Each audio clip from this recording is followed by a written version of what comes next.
બાપ દાદાની તેમ પેટીઓના ગાણા ગાવશો 10 મણ દાણા મોકલાવી ના પણ જીવ્યા છે એવું એટલે ગાણા ગાવા પડે છે. અને એમાં માનો પ્રસંગ બાપુ તમે ઇતિહાસ ખોલીને જોવો તો ખબર પડે જ્યાં ધર્મ ધ્રુજો પુરુષ ન પૂગી શક્યો દેશની આબરૂ દીકરીઓ રાખી તમે કહો તો હવાર સુધી દાખલા આપું તમને.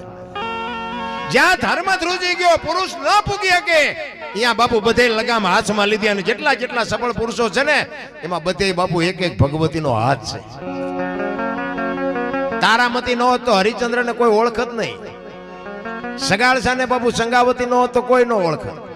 જલારામ ને વીરબાઈ નો હોત તો કોઈ ન ઓળખત. સવારામ બાપા જબુમાં નો હોત તો કોઈ ન ઓળખત.